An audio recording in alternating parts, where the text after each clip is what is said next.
Alright guys, we're back at it, VR-4, and what we're going to do is we're going to just remove a bunch of shit. We're doing an AC line delete, so we're going to take the heater core and we're going to cap these off, basically just removing these lines. We're going to do an ABS delete, and what else are we doing today? Cruise control delete we'll try to do today, and then if we really want to lose weight we can do a power steering delete, but I don't think we're going to do that. I don't know if we're going to go that far. Yeah, we're not going to go that far, but we'll try to get ABS deleted today. We have a kit.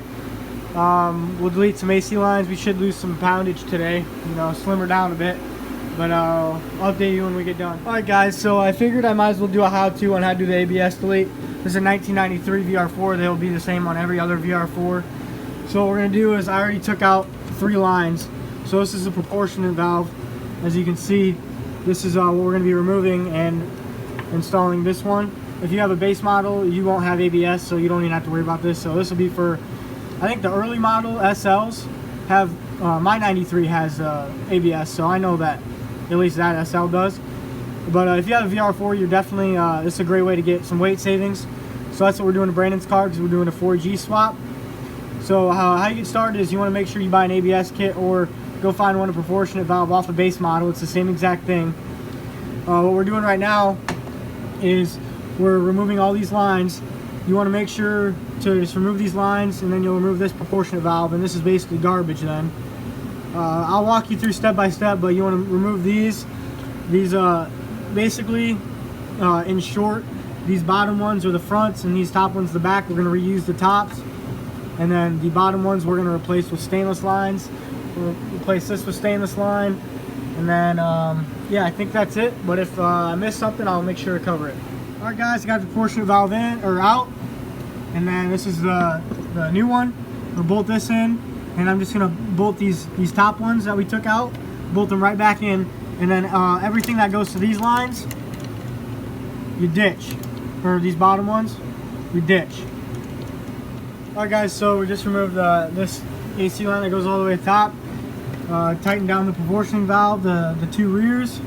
So this one actually goes to the driver's side rear, and then this goes to the passenger side rear, so that if your brakes somehow lock up, this will be the passenger side rear, and then you'll have this as your driver's side front. And then just flip it, so if, let's say this locks up, your passenger side rear, your driver's side rear will lock up too, so that you don't spin out.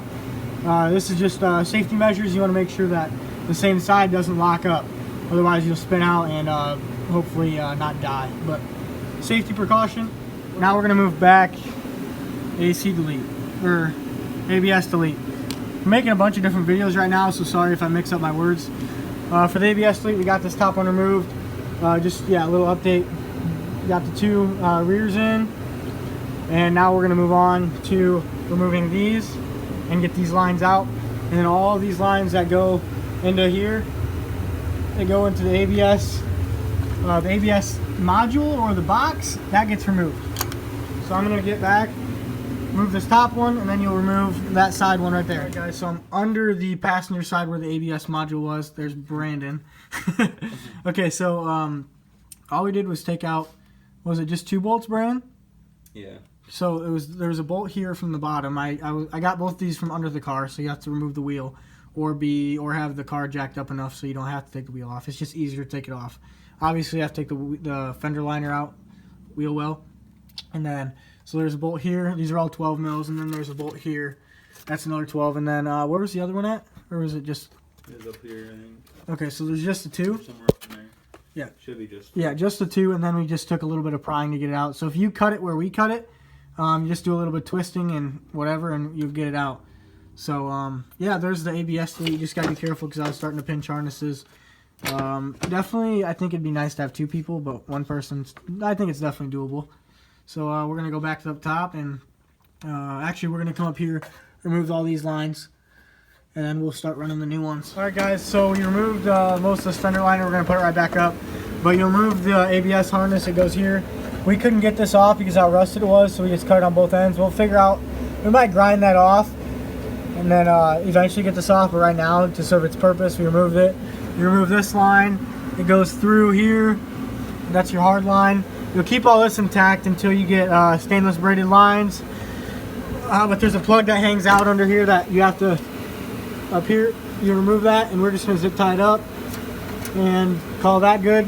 Put the splash guard back up, and I'm sure it's the same on both sides, but if it's different, I'll let you know. Alright guys, so you're gonna get a kit with a bunch of these on, right here.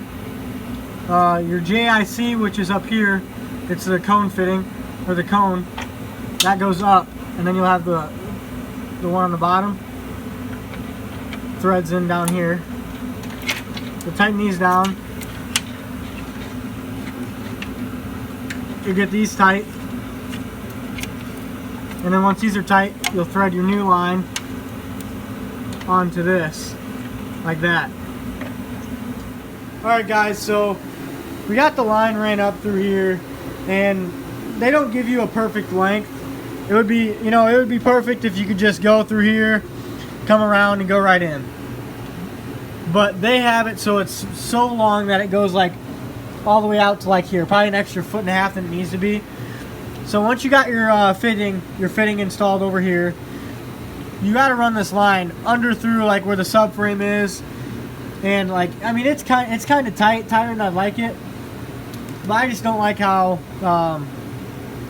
they give you this line that's ridiculously long, and it's like they didn't even install it or, you know, tested their product. So that's pretty sad. But we use these brackets and put the rubber in there like OEM, so it's held in, and then we got it installed. So I mean, it looks good, but we're gonna move on. I just want to tell you guys, beware when you buy this kit that they don't, honestly, doesn't feel like they tested it before they give it to us. So just beware of that, and just know that it's not going to be perfect, but if you have everything tight, it's going to work. It's just how nice it's going to look. Like, it'd be really nice if we could just come from here to here, but my rant's over. It's going to have to deal with how it looks. So we're going to head over to the driver's side now and do that, the exact same process. Cut the ABS line, remove the fender, zip tie that plug up, and then remove over here, install the new line, and then move on to the master cylinder. Alright guys, so basically what we did was we had to run the line. It's so tight right here to the chassis that you have to run it down, and then remove this clip. You'll run the stainless line through this hole. Once this is free, then you can put it all together, push it back up, put the clip back in. This side was a little bit harder, but we still had to remove all of this fender well to remove the clip and then zip tie it. So ABS is removed down here, ran up through here with the new line, and we're gonna see what way we have to route the this line, because I'm sure it's really long too. Alright guys, so this left one's done. This is the driver's side, this is passenger side. We got it routed. Just gonna follow this, go up, and then come back down into here. It goes behind the brake master cylinder. So now we're gonna do the side one. You will thread this bad boy on, get that tight, and then you'll put on your right angle fitting. Alright guys, so this is the final product. We put back on the slave cylinder line, but this went to the passenger side wheel. This is the driver's side wheel. It's already hard lined.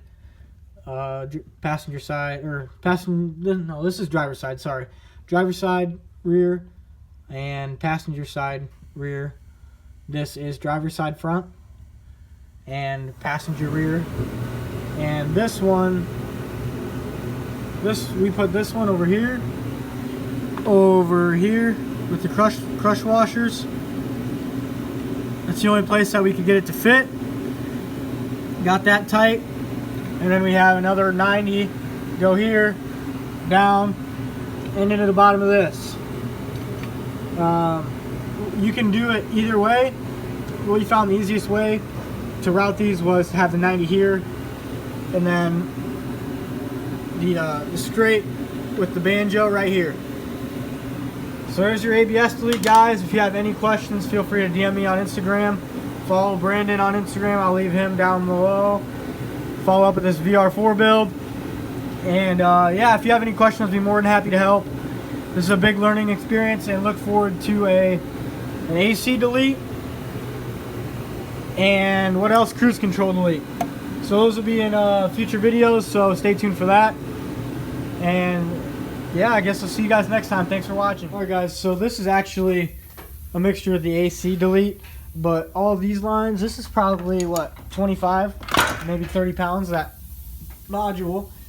So that's everything that's getting deleted. None of this is staying on the car. All that is getting thrown away, and we're gonna save that for what we did with the rear power steering delete. We're gonna put all that stuff together and get a weight savings total, and then see what we got. We also have to subtract the total weight, Brandon, the total weight of the 6G minus the total weight of the 4G, and then that's more weight that we can cank, because that's 4-cylinder versus 6-cylinder.